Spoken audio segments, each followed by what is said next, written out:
Well, here on Clocking the Gallop, every now and then we're absolutely blessed with the guests that we get on the show. And 2 years ago, I reached out to, she'd got to be in her early 20s, O'Meara Rusike, who had come down from Zimbabwe and had come to the South African Jockeys Academy at Summerfeld. And she was about to have her first race in South Africa. And on the eve of that particular ride, we wanted just about speak to her about her experiences and how she got involved in horse racing and how it was all going. Well, 2.5 years later, there's been a whole new story. And I decided that we had to speak to O'Meara again, and I had to get her back on the show. I was determined to, and I've hunted her down. And I'm glad to say that she's joined us from the UK today on Clocking the Gallop. And a very warm welcome to you back to Clocking the Gallop. O'Meara Rusike, welcome back. Thank you so much for having me back. I really appreciate it. Your middle name is it Chiedza? Yes, and you pronounced it very right. What does that mean? What does Chiedza mean? It means light. It means light, eh? Yes. And O'Meara, you're always a bubbly person. You've always got a fantastic smile on your face, but you've had a tremendous, tremendous life thus far. Because in some ways we have similarities, because my mom passed away when I was pretty young. And your parents also passed away when you were young in Zimbabwe. From those days, growing up with your grandmother looking after you and bringing you up to where you are today, you've got to say that everyone actually has hope and light at the end of the day. Yeah, very true. Because they were tough days for you. You were orphaned at an early age, and you were brought up with very little next to your name, and as a family you fought out the hardships back home in Zimbabwe, and then you suddenly got involved in horse racing because you were enrolled in the Jockeys Academy after an advert appeared in the newspaper. But I mean, you actually quoted as saying when you got into the horse, you knew this was almost it for you. This was going to be it. Yeah, exactly. It was the very first time I sat on a horse, I was like, I'm never leaving this place. It became like an addiction. I cannot really stay away from horses now. I would rather be in horse racing doing something, but I don't think I'm ever leaving horse racing. Yeah. So, and tell us about those early days in Zimbabwe being enrolled into the academy, because at that stage, Zimbabwean racing was not the same as I knew it. I mean, I got involved. I'm now over 50 years old. I got involved as an early teenager in horse racing there, and when it was extremely popular. Whilst it was popular in your day, I suppose there weren't as many people enlisting as jockeys in those days. Yeah, many people had gone overseas, of course, because when they closed the race course in Bulawayo, Ascot, that's when things just started going down. So when I was an apprentice, we only had Borodo race course, and we had less than 10 trainers in training. And they still had more horses, but then now when I went back, like in December, many trainers have backed off again. Some trainers are looking like to selling their horses back in SA, they're good ones, and it's not looking very good, but I think they still have hope, because the fact that they're still training, they're still having races at least once a week, that means they still have hope. But I'm just hoping everything goes well. So when you came down to the Jockeys Academy here in South Africa, there were sort of new beginnings because you thought that things would progress. But, as COVID hit and as things got tougher, what actually happened down at Summerfeld for you? So I couldn't go straight away to Summerveld because I had to do my insurance. So my insurance took 3 months, and for it to take 3 months, that was when literally COVID hit. So it was COVID hit in March, and I had to take 3 months before I could go to track. As soon as I passed to go to track, and then they just closed racing, no more going to track. We're in lockdown in the academy. So it really was disappointing and heartbreaking and stressful at the same time. I never felt like that before, and I tell you now, I do not want to go back in that situation ever again. I don't know how I got out, but I felt like I was just in a closed room and there's darkness everywhere. I can't see where I'm going. That's the state I was in, because everything was closed, no racing. As soon as racing came back, there was a little bit of hope, but then a trainer wouldn't put you on a horse knowing that Anton Marcus sitting on the bench. We had smaller fields then because owners also had backed off, and COVID, people lost their jobs, as you know. So it was really, really tough. It was very, very tough, especially for me. I did get 1 or 2 rides then, but yeah, it was very tough to get there. Internally, some you had to take an internal look at your life and say, well, what am I going to do? And what did you do afterwards? Did you go back home to Zimbabwe? So no, I did not go back home to Zimbabwe, even though I say to myself, you know what, I'd rather stop and think than going back. That was what I always told myself. I'd rather stop and think. It said I'm going to take a left turn. It said I'm going to take a right turn, or I'm going to go forward. But I'm no way taking a step back, even half an inch back. I was never going to do that. So I started, Drunkestein wanted people to work for them for pre-training. So I've never really worked with yearlings. So I was like, you know what, I'll just be honest with them. I've never worked with a yearling, but I would love to try the job. So that's how I got to work at Drunkestein Start Farm. And I went there for 3 months. I couldn't work for more than 3 months because of my work permit. I had a study permit, so I wasn't allowed to work more than 3 months, and I was only allowed a certain hours. So as much as Drunkestein wanted to help me, I had to go back home and sort that out. It said I had to go back home and sort that out or find something else. So 2 months into Drunkestein, I started sending out emails. That's how I got here to Rafe Beckett. And that's where I want to pick up the point, because you weren't shy. Zimbabweans know how to find their way around the world. They've got plenty of Zimbabweans all over the world. In fact, my brother's just come back and had a holiday here. He's at the University of Nottingham, which is not far from you, and he's done very well there over the years.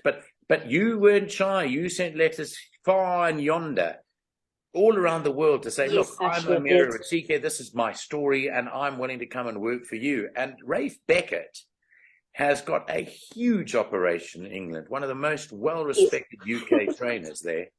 And how did that turn out? I mean, you sent, obviously, to lots of people, and how did he respond? What came back from Rafe Beckett's outfit?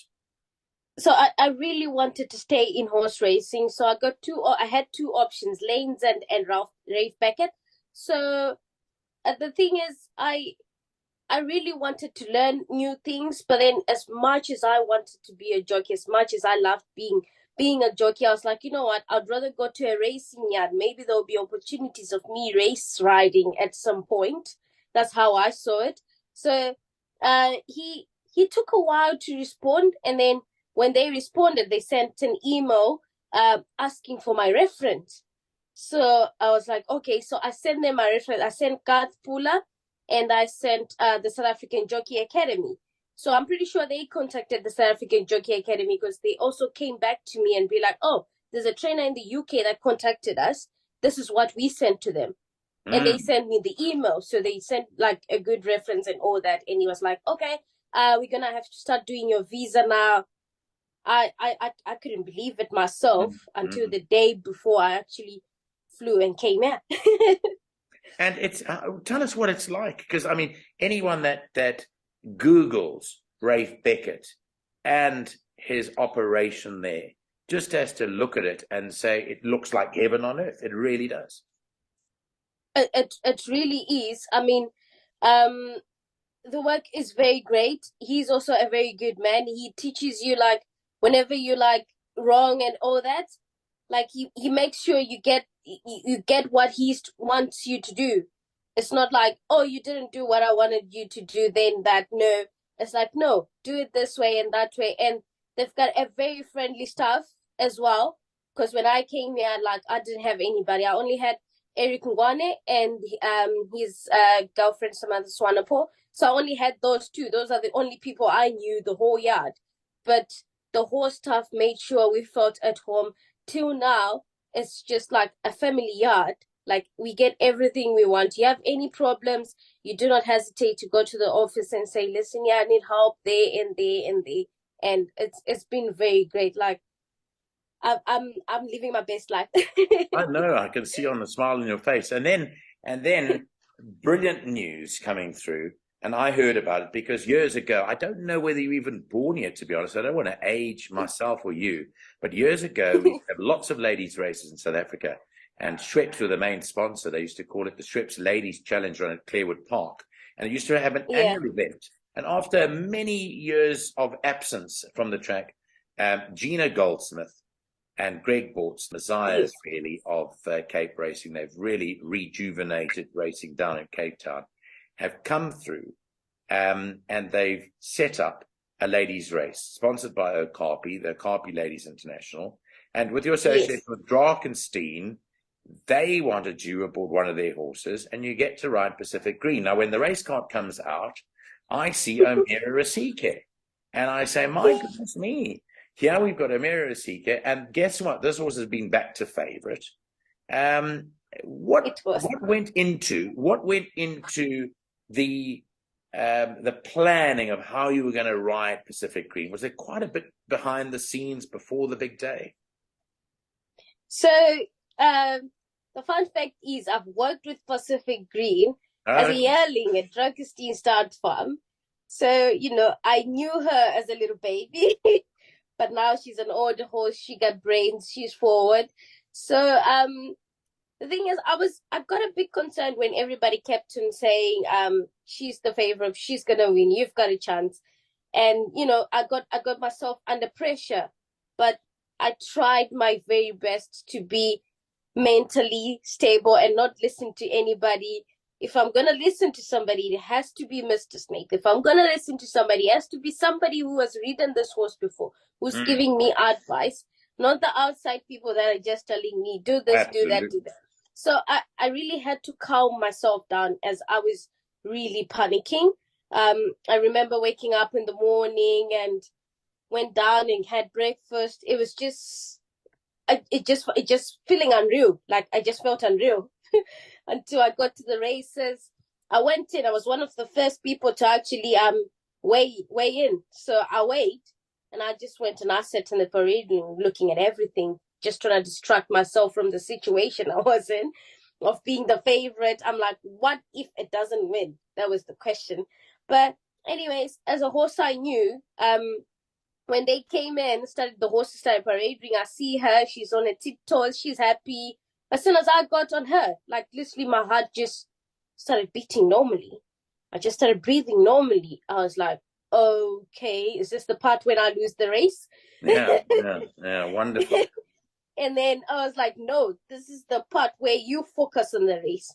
And it happens that I really didn't kind of ride to instructions. So my instruction was to tag behind another horse. And it happens that my stable companion, Bonica, was a little bit slower, or it's just my horse that just was fast out of the gate. Right. So my plan was to stay behind Bonica, but then Bonica was quite slow. So I had to change of plan, be in touch with this horse, change of plan B right now. It's now or never. So to my surprise, she didn't pull. She's quite a very big hearted filly. She's very keen. Richard was telling me the day before, so he said, just tuck it in and please do not take it out before 400, because she really goes. If she goes, you never get it back. So I was like, okay. And then she just settled for some reason. I was like, oh, okay, this is the part you don't pick up the beat. And she was just happy. And then I saw my left side distinction coming out. And it was Kim Riverland. Yeah. So I looked up and I was like, that's Danny. And then I looked at the the day before when we did our coursework, I had put my own markings because Kenworth doesn't have a marking that faces you. The marking are facing the camera. So you don't really know if it's a 400 or what. So I had to put my own.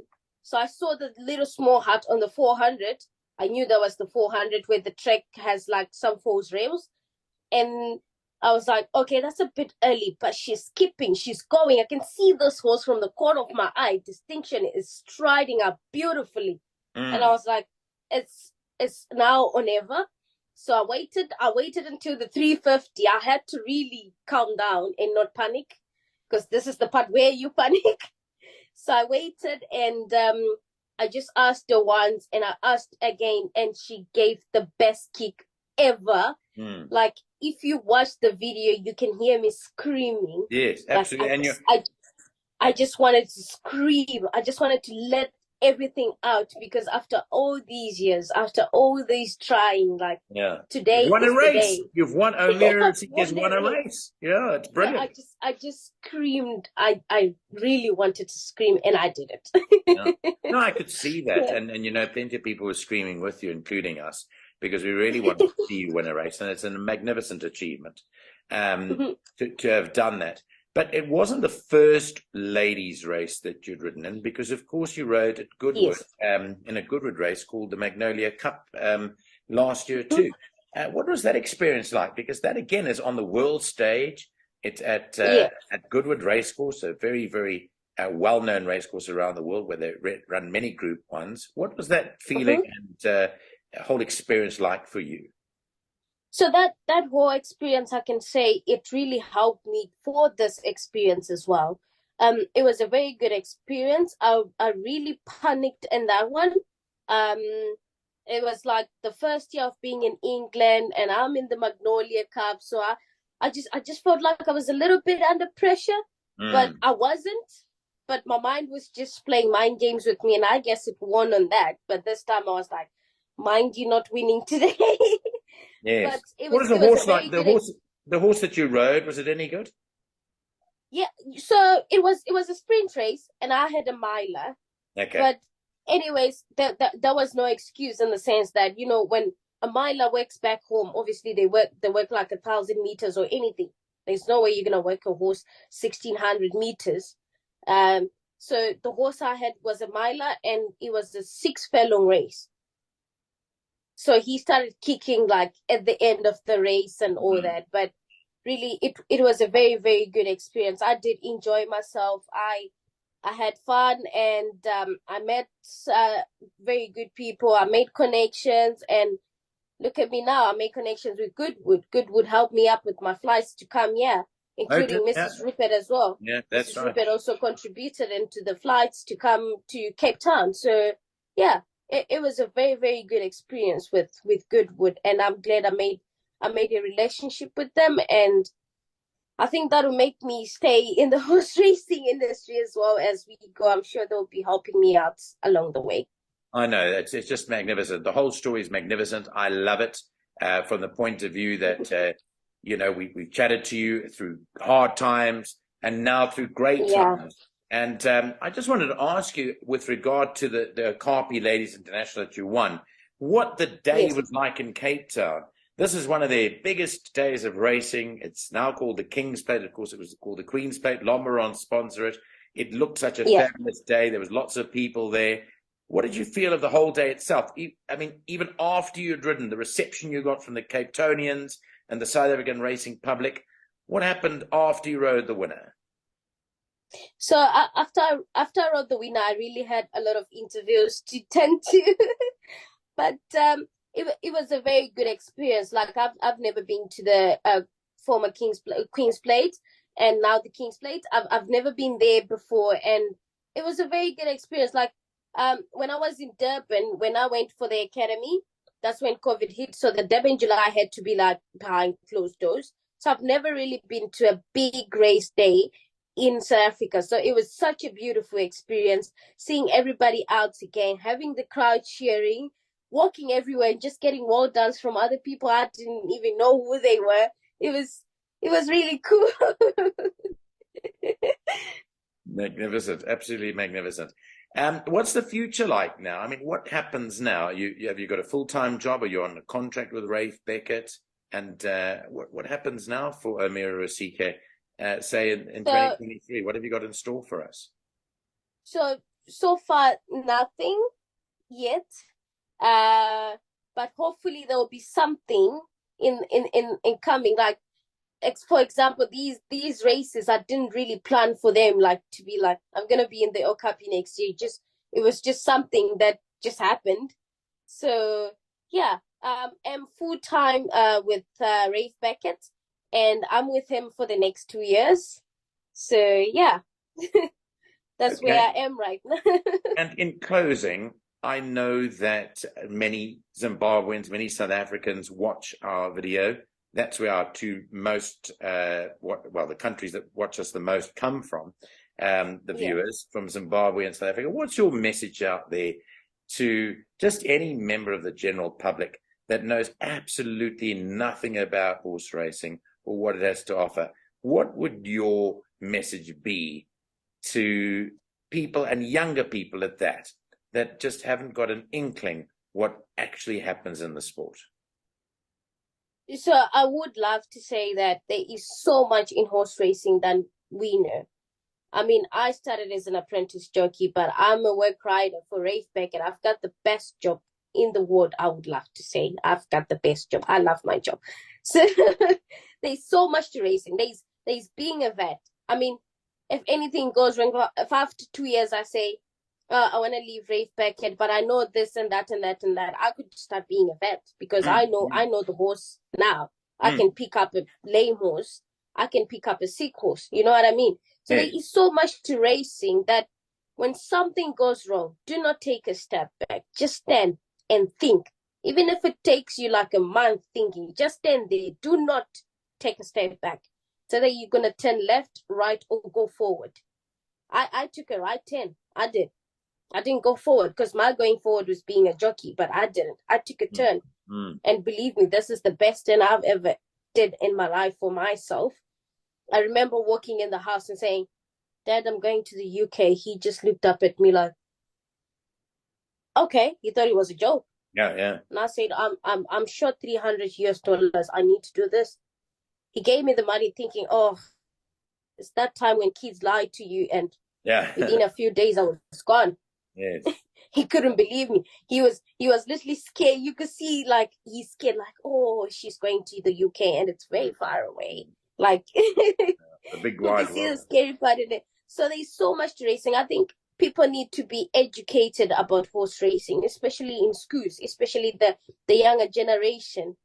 It needs to be some sort of extra like subject. I don't know what they call it, or some extra like practical, just equine studies, just equine studies itself.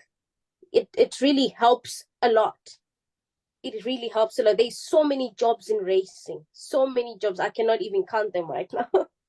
I am so happy that we've managed to catch up with you, because you always breathe a new breath of fresh air into us as ordinary race goers, that people that just absolutely love it and see it from your perspective too. I just wanted to also thank Gina Goldsmith and Gaynor Rupert and Greg Borks for just getting you back on South African soil and showing what Zimbabwean racing folk are like, and their upbringing and how they can succeed at the highest level. I just wanted to say well done to you. And we'll keep on following your progress, and we'll keep on tracking you. And don't be surprised when you step up to the next level, when we're knocking on your door again and finding out what's going on behind the scenes. But thanks very much for taking this time out to chat to us, and we're wishing you all the best from all the people that follow racing in South Africa and here on Clocking the Gallop. Yeah, thank you very much, Nick. I also want to thank Mr. Snaith as well. And I want to thank my host, Pacific Green, for getting me to the line. And I also want to thank Mrs. Rupert as well for giving me a chance and helping me with my flight expenses. And to Goodwood as well for helping me getting to Cape Town and safety. And to Gina and Craig and everybody behind me, I really, really appreciate it. Kylie Bonthron and her family, my dad, my family, my grandmother, who's got a birthday. I did a late birthday this time, but anyways. Is she still in? She's still in Zimbabwe. Yes, she's still in Zimbabwe. Her birthday was on the 1st of January, but wonderful. I only bought the cake this weekend, so well, it's better late than never. And my little sister as well, she's 9 today. Just wanted to say happy birthday to her. I'm pretty sure she's somewhere happy. Yeah. But yeah, very no great. doubt she's a huge supporter of yours. Yes, she is. She really would love to come see the horses. So Yeah. yeah, definitely have a horse date with her when I go back home. Yeah. Wonderful. Absolutely wonderful, O'Meara Rusike. It's been great chatting to you. Keep well and keep that Zimbabwean bird flag flying high across the world. Yeah. We look forward to hearing a lot more from you and your exploits Yes. overseas. Well done. All right. Thank you very much, Nico. I really appreciate it. Thank you for having me on your show again. Thank you very much. Thank you.